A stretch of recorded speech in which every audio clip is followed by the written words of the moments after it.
India, Saudi Arabia, UAE, France, Germany, Italy, and EU finalized a historic agreement for a new India, Middle East, European economic corridor.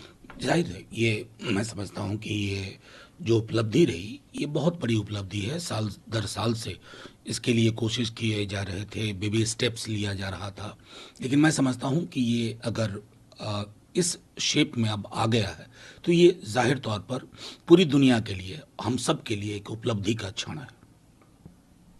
इसके G20 समूहों की बैठक से पहले आप लोगों ने भारत के हिस्से में किन उपलब्धियों की उम्मीद लगाई बैठी थी और कितना सफल रहा ये? देखिए, आयोजन बहुत सफल रहा। हमारी जो भी थोड़ी बहुत हमारा मतभेद था वो आयोजन के तौर तरीकों को लेके था कि ये आयोजन देश का आयोजन दिखना चाहिए था।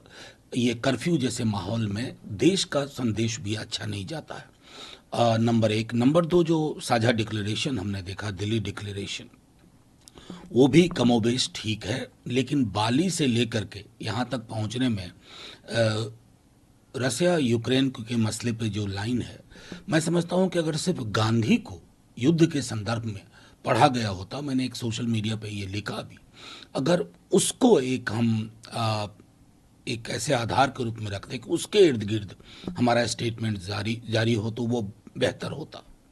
लेकिन सर, आपका ये पौराणिक विचार है वसुधैव कुटुंबकम, जिसको प्रधानमंत्री मोदी ने और सरल भाषा में कहा, एक परिवार की भावना ने भारत में विकास को टिकाऊ समावेशी बनाया है और इसी मॉडल को आगे बढ़ाया नहीं, देखिए, जाहिर है जब प्रधानमंत्री जी ऐसा कहते हैं, बल्कि टैगलाइन ही थी G20 की, one earth, one family, one future, वसुधैव कुटुंबकम।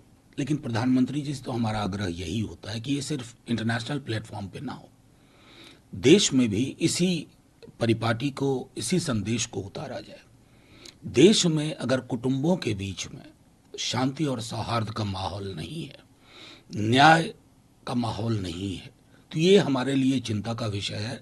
और इसी संदर्भ में हम प्रधानमंत्री जी से कहते हैं और कहते रहे हैं और कहते रहेंगे कि ये हमारे अपने देश में पहले एक बार लागू हो और हम दुनिया को दिखाएं कि इतनी विविधता के बीच में भी सौहार्द का ये उदाहरण देश के, दुनिया के सामने हो। लगातार आप लोग सरकार पर हमलावर रहते हैं लोकतंत्र को कमतर और कमजोर करने को लेकर, लेकिन प्रधानमंत्री नरेंद्र मोदी ने कहा कि लोकतंत्र की जननी के रूप में संवाद और लोकतांत्रिक सिद्धांतों में भारत का विश्वास जो है वो प्राचीन काल से अटूट रहा है। देखिए, ये इससे कहीं कोई विरोध नहीं है। जो वज्जियन लोकतंत्र था, मैं एक कहानी छोटी सी सुनाऊंगा कि बुद्ध ने आनंद से पूछा कि आनंद, वज्जियन डायनेस्टी लोकतंत्र इतना बढ़िया काम क्यों कर रहा? तो बुद्ध ने खुद ही जवाब दिया कि जब तक ये फ्रीली और फियरलेसली बात करेंगे तब तक ये कभी डिक्लाइन नहीं करेंगे। इसमें संदेश है, फ्रीली और फियरलेसली हम बात कर पाए। संसद महज एक इमारत ना हो, उसके अंदर वो